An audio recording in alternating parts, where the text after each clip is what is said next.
Buenas tardes. Quiero agradecer a ACRA haberme hecho esta invitación, dejarme participar de JONAGRO, Jornada Nacional del Agro, y es realmente una oportunidad que no es digna de dejar pasar por alto. A mí me gustaría arrancar retomando creo que es una frase feliz de Dardo Chiesa, cuando dijo que el agro que se viene es un mosaico para armar. Y yo creo que resume muchas cosas ese. Y en ese mosaico, naturalmente, como en cualquier mosaico, hay baldosas, y dentro de esas baldosas, la baldosa ambiental es una que está adquiriendo una creciente importancia. De hecho, esta mañana, quienes tuvieron la oportunidad de escuchar al presidente Mauricio Macri, recordarán que felicitó a los organizadores de JONAGRO por haberle dado a la agenda ambiental del agro una importancia relevante dentro de la reunión. Bueno, y acá antes de arrancar, yo quisiera decir que este mosaico ambiental que vamos a tratar de abordar ahora es una especie de caja negra. ¿Qué es una caja negra? Algo que no sabemos muy bien, no podemos mirar adentro y saber exactamente lo que hay, lo que pasa allí adentro.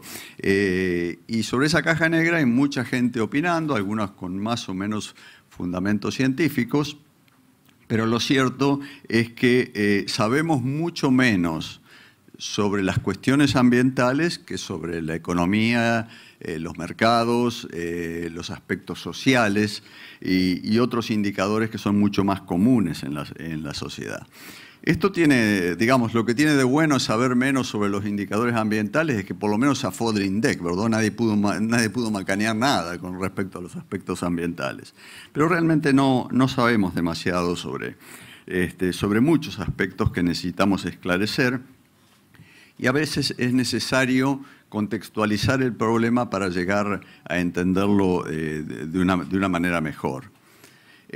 Bueno, yo no me voy a tomar la atribución de hablar de una agenda ambiental o sugerir una agenda ambiental porque creo que eso es patrimonio exclusivo de las autoridades que nos gobiernan. Pero sí voy a tratar de hacer algunos aportes, algunos elementos para una agenda ambiental en el sector rural que quizás puedan servir para estructurar o redondear una agenda.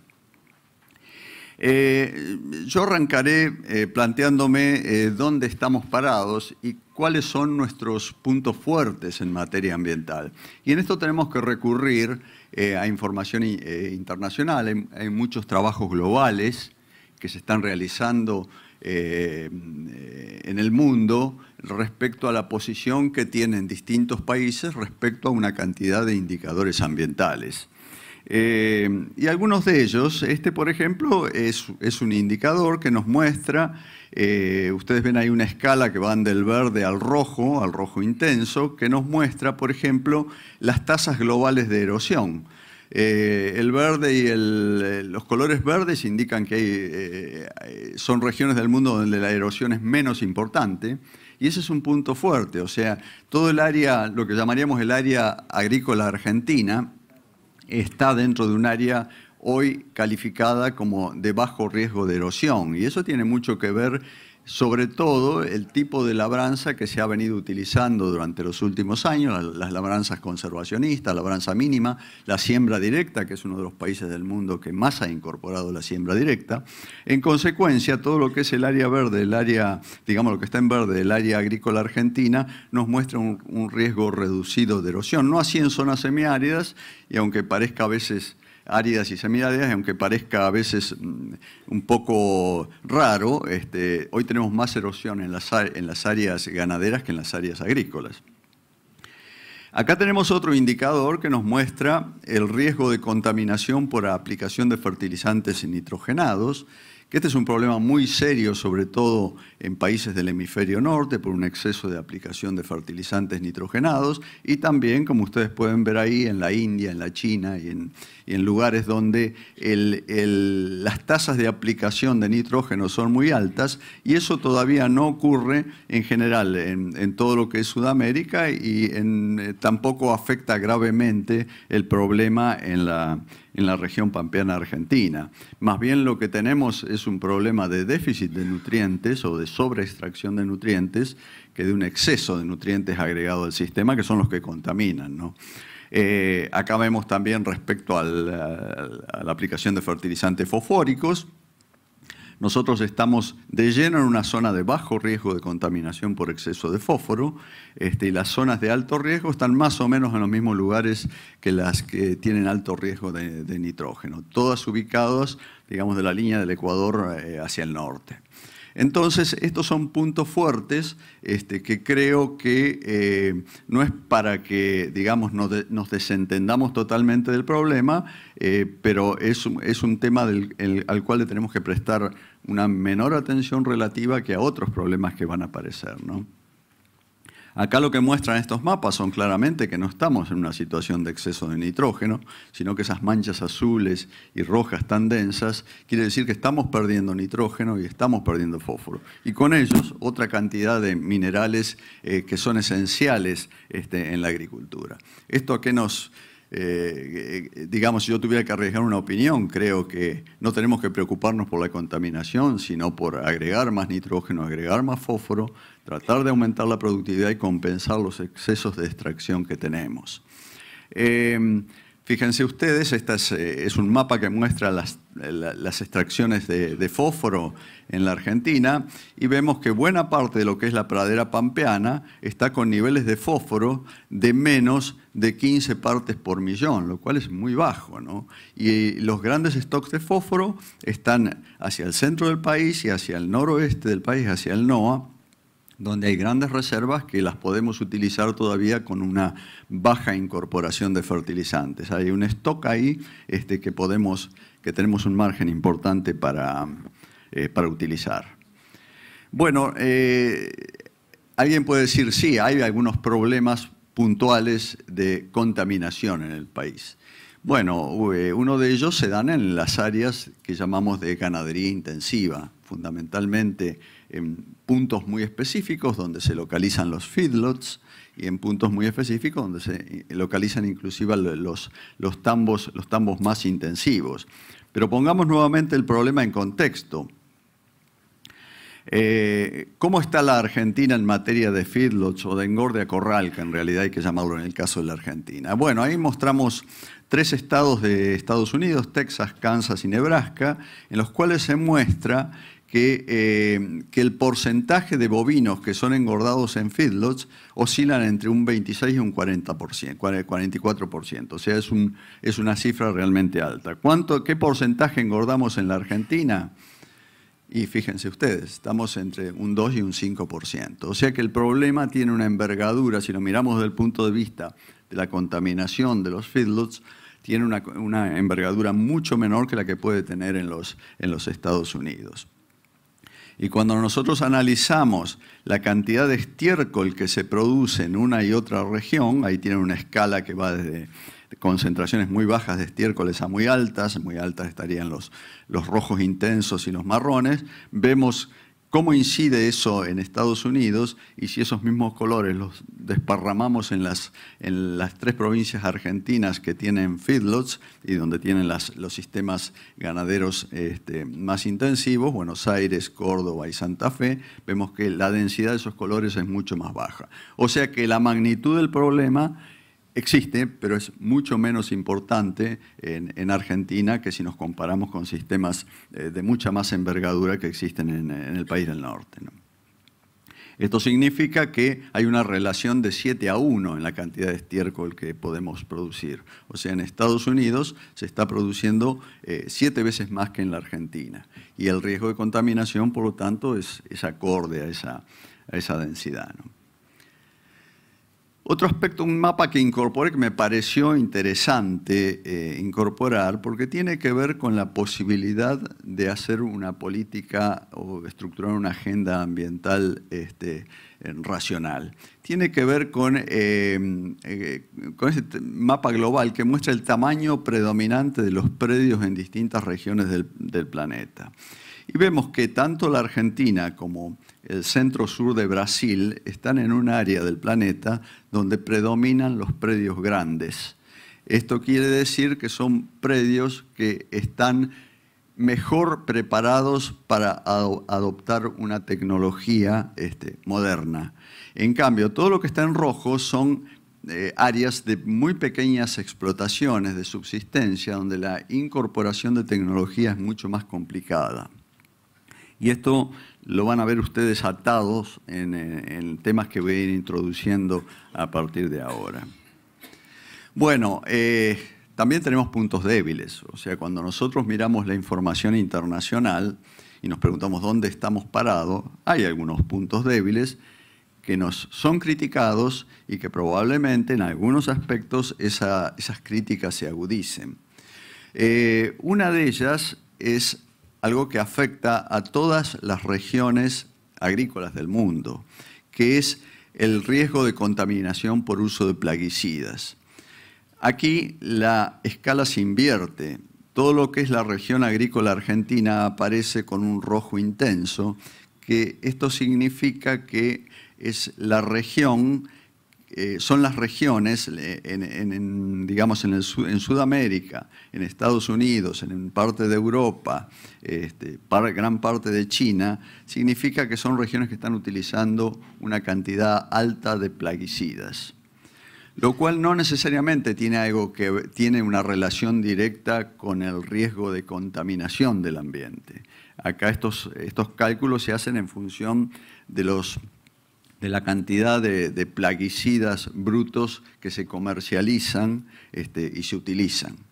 Eso no tiene necesariamente que ver con el grado de contaminación. Por ejemplo, todo lo que es la pradera, todo lo que es el área agrícola argentina tiene un alto consumo de glifosato y el glifosato no está dentro de las categorías de los plaguicidas más agresivos para el ambiente. El glifosato es un herbicida, los más agresivos para el ambiente son los insecticidas y ahí están los mayores riesgos de contaminación y de toxicidad y de permanencia del plaguicida en el suelo y en el agua. Entonces, este es un gráfico que indirectamente nos muestra un riesgo, pero no necesariamente mide en forma directa el riesgo de contaminación.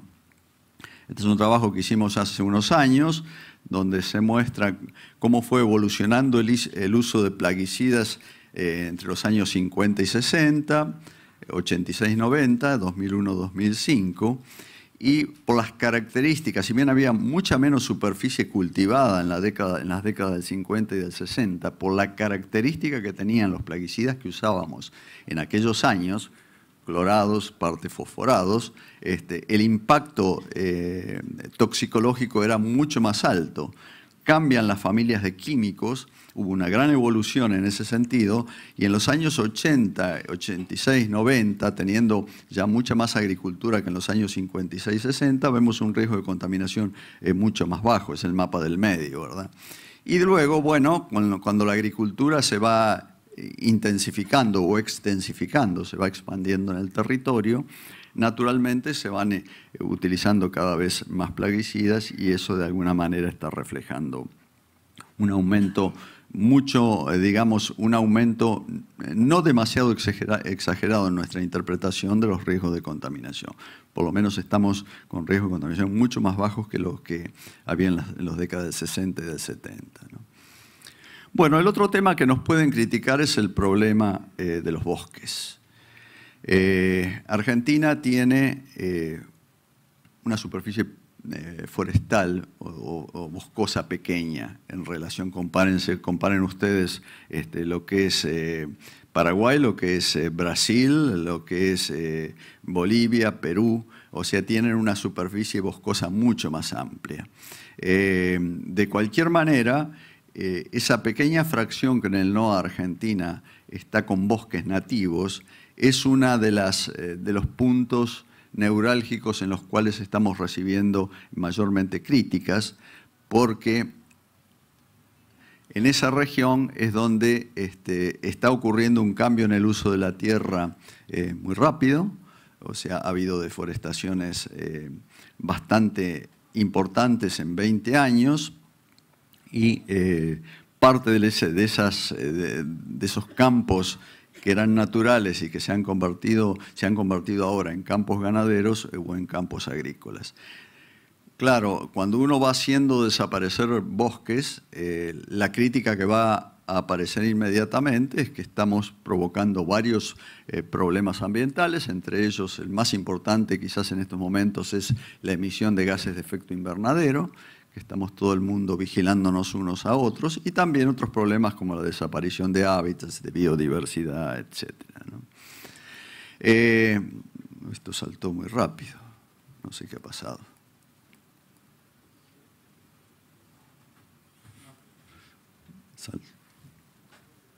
A ver si podemos volver.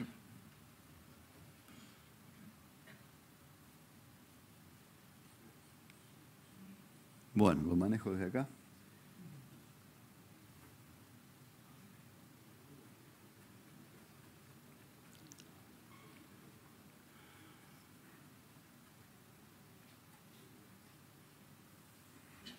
Bueno, está bien, gracias, ¿eh? Bueno. Repetimos hasta llegar a destino. Bueno, justamente en ese punto de la deforestación es donde el ojo, digamos, de las instituciones globales nos están mirando. Todo lo que aparece allí en color marrón más intenso significa los valores negativos, coinciden con los valores negativos, que significa que estamos perdiendo carbono, y ese es carbono que se está emitiendo a la atmósfera. Y estamos junto con Brasil, Paraguay, parte de Bolivia y el NOA Argentina, integramos una especie de cadena de fuego o de línea de fuego, donde hay un alto índice de emisiones de gases de efecto invernadero. Y ahí, digamos, luego de la COP21 de París, de diciembre del año pasado, estos aspectos empiezan a mirarse cada vez mucho más. Ahí tienen un detalle ampliado del mapa. Y el otro aspecto que nos critican es el tema de las emisiones a partir del ganado global. Este es el mapa entre 1995 y 2005, y justamente nosotros estamos también ubicados en una línea de ganadería de rumiantes, donde las emisiones, sobre todo de metano y también de óxido nitroso, son importantes, ya que estos dos gases tienen una potencia invernadero muy alta, mucho más alta que la que tiene, por ejemplo, el anhídrido carbónico. Entonces, este es un punto que hoy es un punto neurálgico, que está dando lugar a muchos debates y sobre los cuales tenemos que saber defendernos de una manera inteligente. Sabido es que el rumiante, nosotros acá tenemos un rumiante, el rumiante emite gases por adelante y por atrás, y eso es metano. Las emisiones de metano de los rumiantes son relativamente altas. Nosotros tenemos una cantidad importante de cabezas de rumiantes, de bovinos, y también las emisiones que por heces y orina se producen bajo la forma de óxido nitroso. Metano y óxido nitroso son los dos gases de efecto invernadero muy potentes que hoy son motivo de escrutinio por parte de la comunidad internacional. Bueno, pero no es que tampoco se ha hecho nada, ¿verdad? Fíjense ustedes, este es un trabajo muy reciente que se ha publicado, donde se muestra la situación del Gran Chaco sudamericano. Parte de ese Chaco pertenece a Paraguay, parte pertenece a la Argentina. Y aquí lo que se está mostrando es el área argentina, ahí está circulada, ¿verdad? Y qué ha ido pasando en cuanto a regulaciones en materia de expansión del ganado y en materia de expansión de la soja.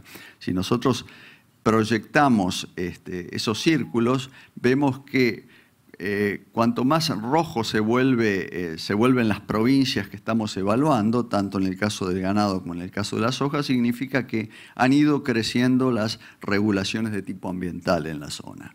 O sea, hoy no tenemos muchas más regulaciones de tipo ambiental en las provincias, que las han hecho en forma individual las provincias, que lo que teníamos en la década del 90.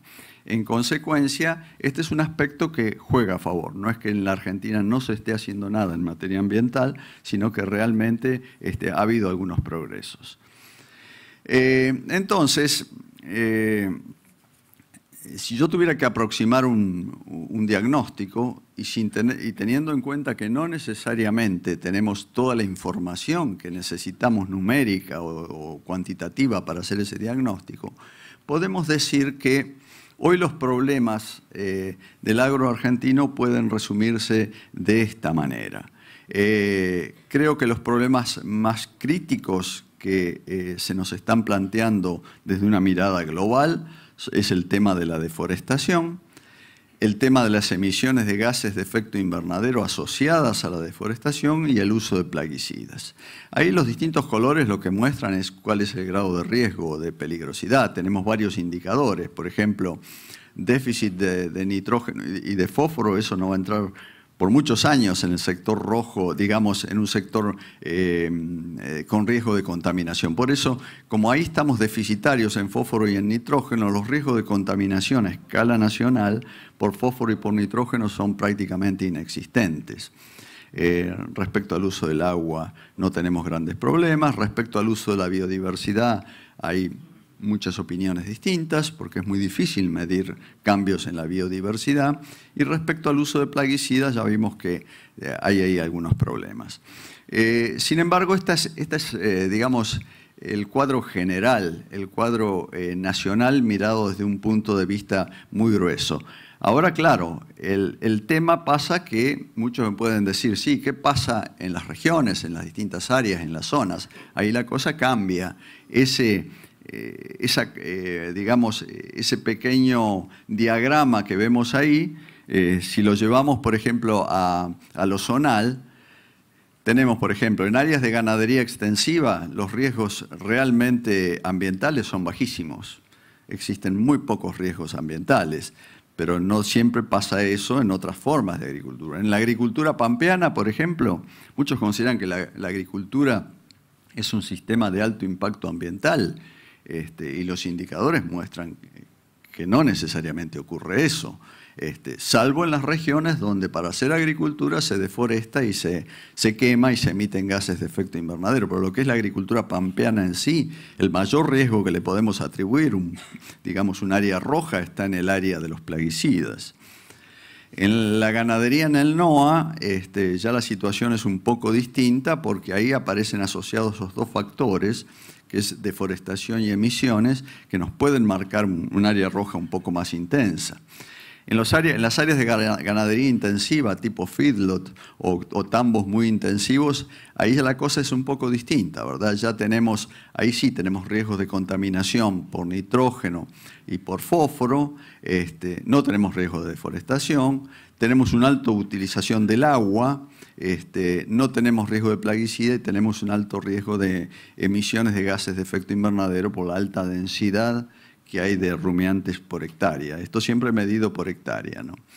Y las áreas quizás más riesgosas son las áreas que llamaríamos de horticultura intensiva y las áreas inclusive de fruticultura intensiva, donde hay un alto riesgo de contaminación por nitrógeno, por fósforo, un alto uso de agua, pérdida de biodiversidad, un alto uso de plaguicidas y también de emisión de gases de efecto invernadero. Acá a veces caemos en una confusión. Creemos que la horticultura corresponde a la pequeña agricultura y que la pequeña agricultura no tiene ningún impacto sobre el ambiente. Y una horticultura, para que funcione, digamos, comercialmente, no le queda más remedio que hacer un uso muy intensivo de insumos, sobre todo por las plagas que tienen estas especies, ¿verdad? Las especies hortícolas, sobre todo las especies de hoja y el tomate y algunas otras especies. Entonces, este es un poco el panorama general. Tenemos un panorama de país y un panorama armado por regiones. Hay muchos más sistemas que acá no están, por razones de espacio no puedo incorporar, pero ese es más o menos el cuadro que he podido elaborar. Entonces, acá entramos a preguntarnos, ya entrando un poco más a mirar la agenda ambiental, ¿qué opciones tenemos de agenda ambiental? Y yo diría que el agro ha ido pasando a través de 3 distintos sistemas, lo que llamaríamos una agricultura pretecnológica, que la tuvimos en la Argentina, y aún hay sistemas de agricultura pretecnológica, lo que llamaríamos una agricultura de primera revolución verde, y lo que llamaríamos una agricultura de segunda revolución verde. Estos son, digamos, 3 paradigmas de políticas ambientales muy diferenciadas. La agricultura pretecnológica, bueno, es toda aquella también conocida como preindustrial, es toda aquella que utiliza, que no utiliza insumos o que utiliza insumos en cantidades muy pequeñas. O sea, una agricultura mecanizada de bajo insumo entraría como una agricultura pretecnológica. Y la agricultura ecológica es una agricultura casi primitiva, de subsistencia, de muy baja productividad, y que entre estos dos entran dentro de esa categoría. Luego entramos a lo que llamamos la agricultura de primera revolución verde, que es una agricultura que se difunde fuertemente, sobre todo en los países desarrollados en las décadas del 60, del 70, se difunde mucho en Asia también, que es una agricultura muy tecnificada y de altos insumos, que tiene características completamente opuestas a las 2 anteriores que vimos. Y aparece ahora en escena la agricultura que llamaríamos de la segunda revolución verde, que es una agricultura high-tech, diríamos, una agricultura de alta tecnología, donde dentro de esa agricultura aparecen todos los, digamos, el herramientaje que acompaña a las tecnologías de la información y del conocimiento y que nos están cambiando el panorama y la forma de ver y de hacer la agricultura. Esta mañana en la mesa Luis se refirió un poco a ese tema y ahí tenemos, yo creo que los 3 grandes ejes en los cuales se puede mirar una agenda ambiental.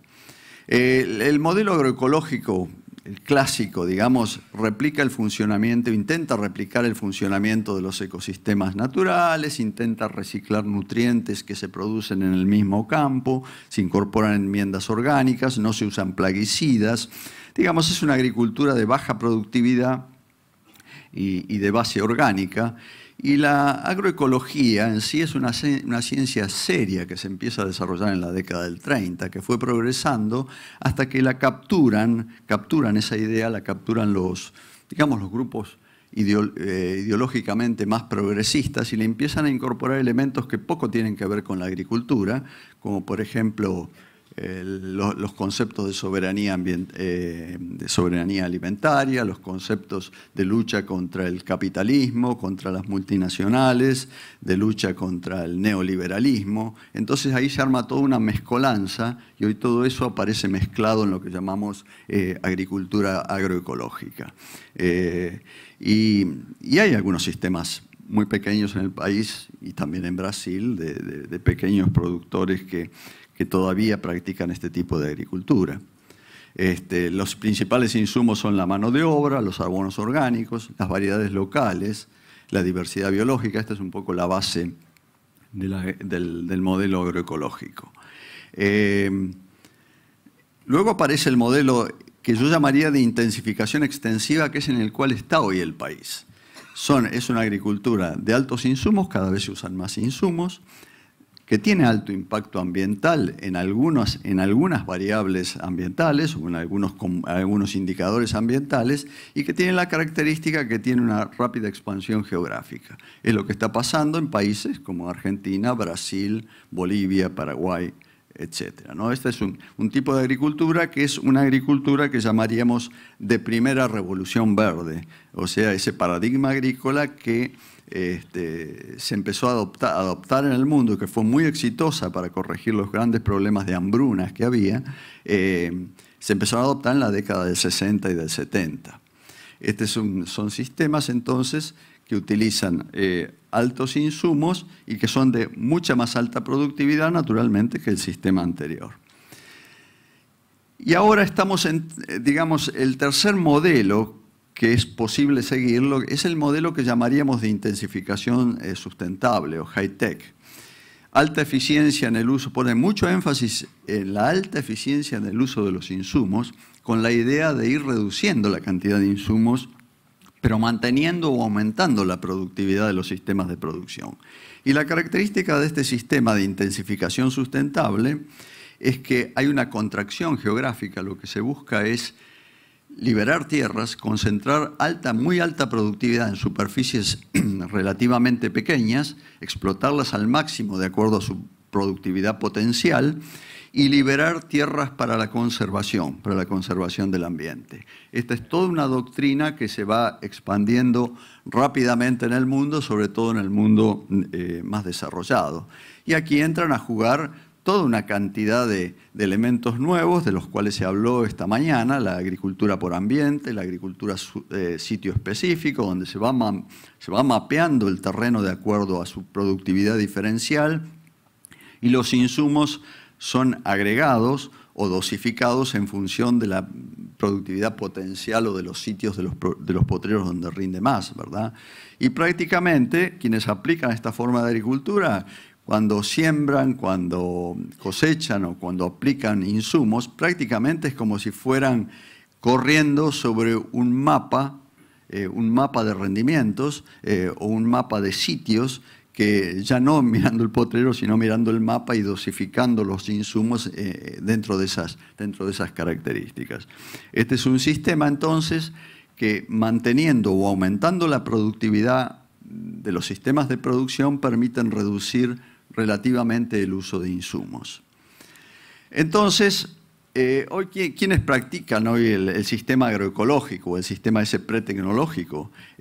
Bueno, ahí tenemos países como Cuba, Ecuador, Bolivia, Nicaragua, Honduras, Guatemala, la región andina, África subsahariana, sudeste de Asia.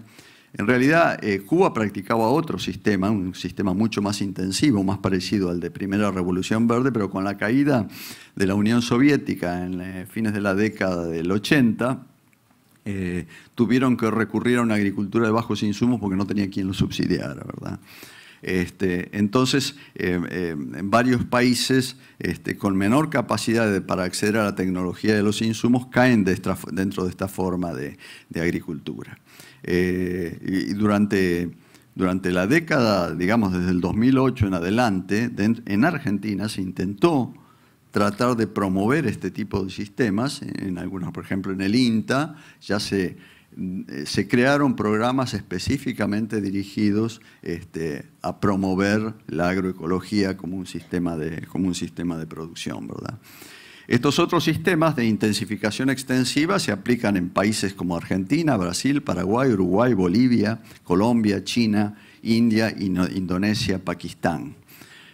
Son los países que van expandiendo su superficie y usando insumos crecientes. Y luego están los países que llamaríamos de intensificación sustentable, de alta tecnología, dentro de los cuales aparecen los países de la OCDE, o sea, la Organización para la Cooperación y el Desarrollo Económico.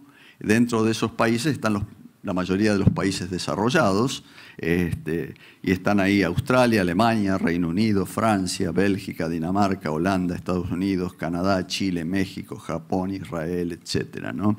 Chile ha entrado hace poco. Y el gobierno argentino actualmente, de acuerdo a las declaraciones que ha hecho el presidente de la República, intenta entrar a este club, que es un club bastante exclusivo de países. Ello implica que cuando se entra a un club de estas características hay que aceptar las reglas internas que tiene ese club. Y tiene reglas en varios aspectos, en materias de productividad agrícola, de productividad de la economía, de empleo, etc. Y, por supuesto, en el área ambiental. Y vamos a ver algunos ejemplos. Este gráfico lo introduje para ver cómo ha ido evolucionando, tomando un cultivo índice como es el maíz en la Argentina, en 3 periodos históricos, entre 1900 y 2002. El primer periodo histórico es el que va de 1900 a 1940, donde ustedes pueden ver, es la línea más debajo de todos, donde pasan las décadas y el rendimiento de maíz estaba prácticamente estancado. Entre 1940 y 1980 hay una leve tendencia a aumentar la productividad del maíz, y en el periodo ya 1980-2012 es donde entramos de pleno en lo que llamaríamos el modelo de la Revolución Verde, y donde los rendimientos, estos son rendimientos medios, ¿verdad?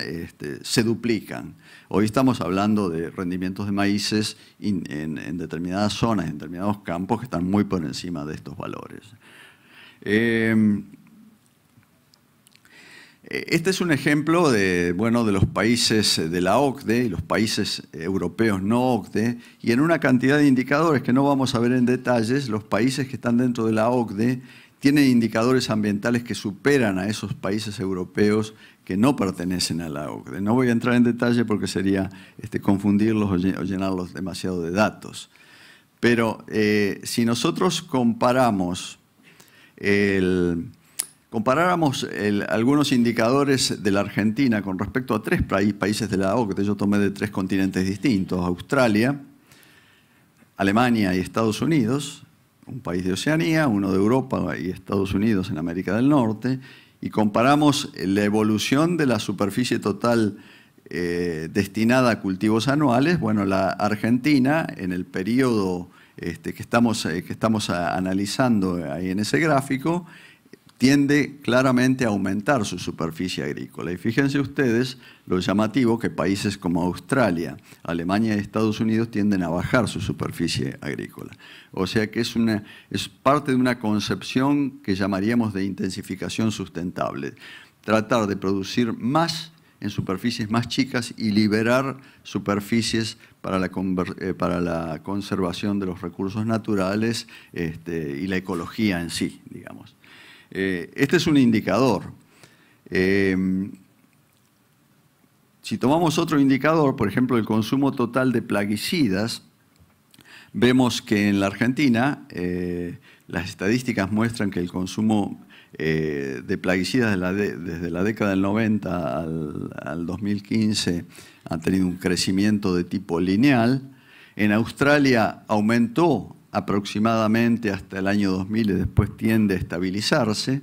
En Alemania está estabilizado y Estados Unidos está utilizando menos plaguicidas de los que estábamos usando. Esto es para que ustedes hagan una comparación entre lo que es la Argentina como potencial ingresante al club de la OCDE y cómo se están comportando otros países dentro de la OCDE, que pertenecen ya a la OCDE.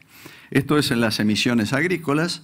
Bueno, en el caso de Argentina hay algunos datos un poco confusos, pero en general lo que se está mostrando es que es un país que, debido a sobre todo a la deforestación en el NOA, está tendiendo a emitir cada vez más, y los otros países, Australia emitió hasta un punto y empezó a decrecer rápidamente, Alemania decrece, Estados Unidos está estabilizado. Estos son entonces algunos indicadores ambientales. En cuanto al uso de fertilizantes, bueno, pasa más o menos lo mismo. Yo creo que Argentina inclusive tendría que aumentar más el uso de fertilizantes, pero es un tema, digamos, que da lugar a mucho tipo de debates. Respecto al riego, Australia está reduciendo la cantidad de superficie, la cantidad de millones de metros cúbicos por año que riega. Alemania también, Estados Unidos también. O sea que, como ustedes ven, hay una cantidad de indicadores ambientales que los países de la OCDE están intentando bajar. Entonces, a esto tenemos que agregarle lo que llamaríamos los desafíos de la COP21. O sea, en la cumbre del clima del año pasado que se hizo en París, se está poniendo una vara alta, una vara bastante alta respecto a las emisiones que deberían tener los países.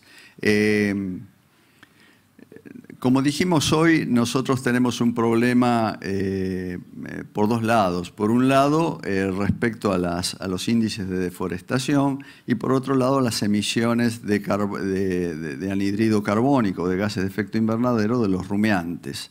Si bien los sistemas ganaderos por las pasturas tienen un pequeño secuestro de carbono, es mucho más lo que se emite y el balance sigue siendo negativo.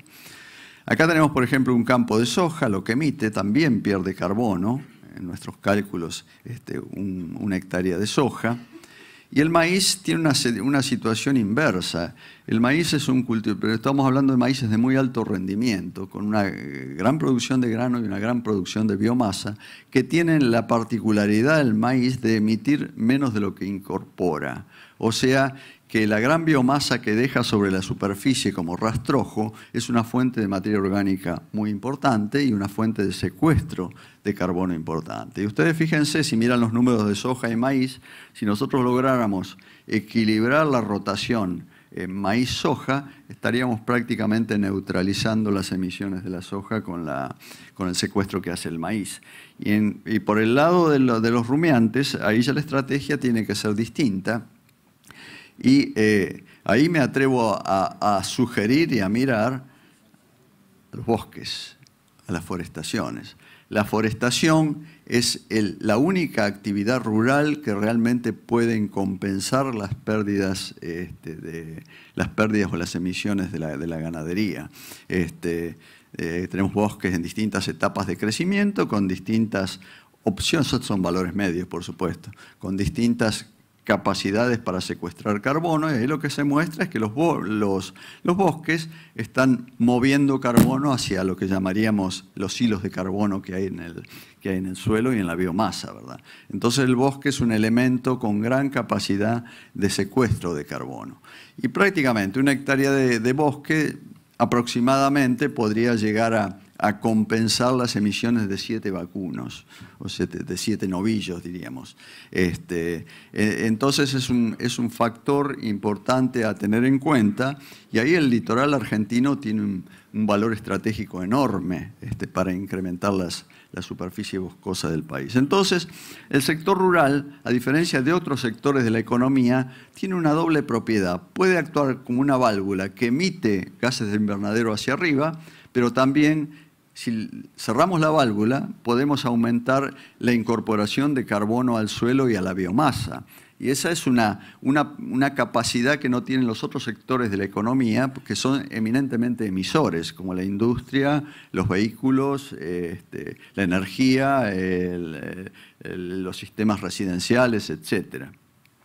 Entonces, si nosotros lográramos reducir las tasas de deforestación en un 50%, digo 50% para tratar de aprovechar que hay muchas superficies naturales de bosques muy degradados que no sirven, no tienen valor ni social, ni económico, ni ecológico, que habría que poner en valor y habría que explotarlos de una manera sustentable. Si lográramos reducir las tasas de deforestación de Argentina en un 50% y forestar solamente el 3% de la superficie de todo el país, una cifra relativamente muy chica y yo creo que alcanzable, hoy estamos en un 1% aproximadamente, podríamos generar un sector rural que llamaríamos carbono neutro. O sea, podríamos generar un sector agropecuario prácticamente sin emisiones o con muy bajas emisiones. Y esto entra dentro de los parámetros que nos está pidiendo la COP21.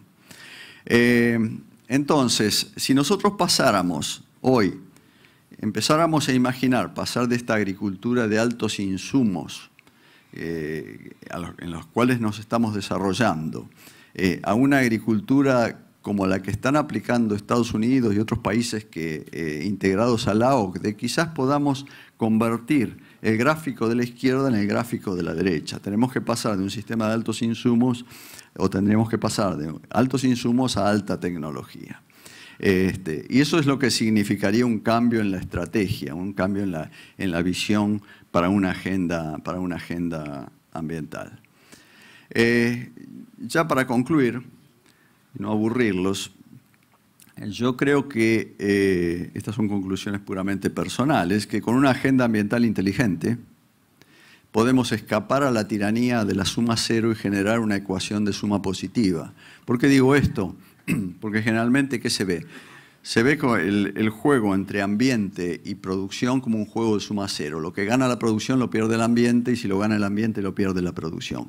Y en realidad, con las tecnologías que tenemos hoy, podemos escapar a la suma cero o a esa ecuación de suma cero y generar una suma positiva, donde podamos producir más reduciendo los impactos ambientales.